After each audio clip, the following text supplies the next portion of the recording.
Quem são as pessoas que você tem certeza que elas vão sair da igreja? As que só reclamam? Não.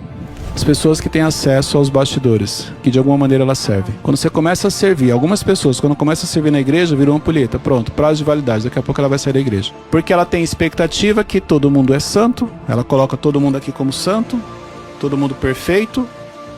Quando ela começa a servir, quando ela começa a acessar bastidor, ela descobre que são seres humanos. Aqui começam as frustrações, decepções, expectativa.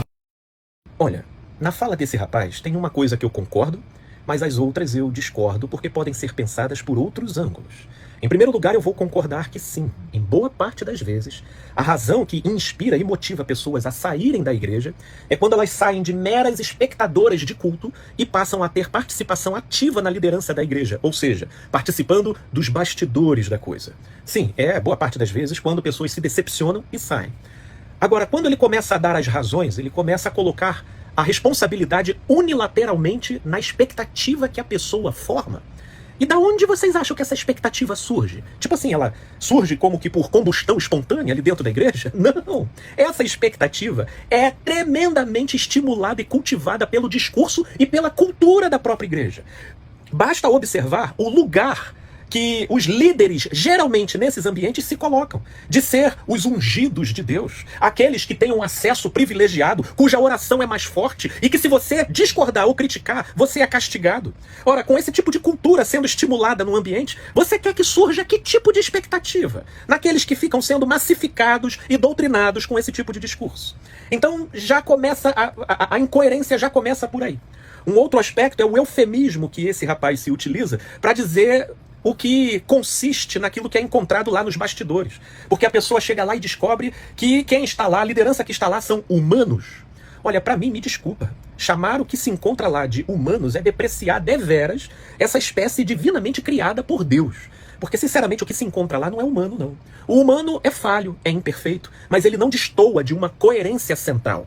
O que você encontra lá é diabólico, é perverso, é falsidade, é hipocrisia, são injustiças perpetradas em nome de Deus, favorecendo um projeto egoísta e político, essencialmente na sua interação. Quem está de longe fica ouvindo que quem jejuar, quem orar, quem mais se consagrar será selecionado por Deus para uma grande obra. Mas dentro da igreja só participa da grande obra quem é conchavo com a liderança, independente de ter vida consagrada. Essa que é a verdade, principalmente se tiver parentesco com o pastor principal.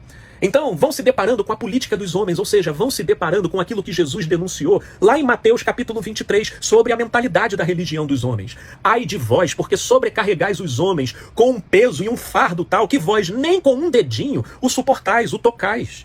E eles então percebendo isso, meu Deus do céu, como é que se fica num local desse? Principalmente porque tudo isso é vivido e perpetrado como algo normal e ainda não pode ser criticado, sob pena de quem discordar ou criticar ser taxado e isolado como um rebelde que está se levantando contra a obra de Deus. Ou seja, existe toda uma operação asfixia para quem discorda da liderança. Como que isso é humano? Meu Deus do céu, isso não é humano, não. Isso é o trono de Satanás travestido de templo, de igreja.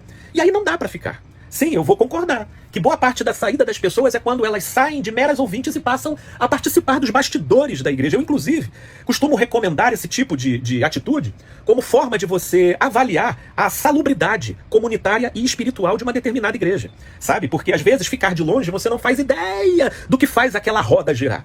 Mas quando você entra lá, se você encontra humanos que nas suas imperfeições e limitações, mesmo assim isso não viola a coerência total do evangelho, cujo absoluto é o amor, por mais que existam imperfeições, muito dificilmente alguém sai ao constatar isso. Agora, de fato, é de se acender o sinal vermelho, de se tornar preocupante, realmente recomendável que você saia para que a sua alma não seja contaminada com a perversidade do local, é se você chegar lá e encontrar cinismo, hipocrisia, uma discrepância horrorosa entre o que eles vendem para o público e o que eles realmente são de verdade nos bastidores da coisa.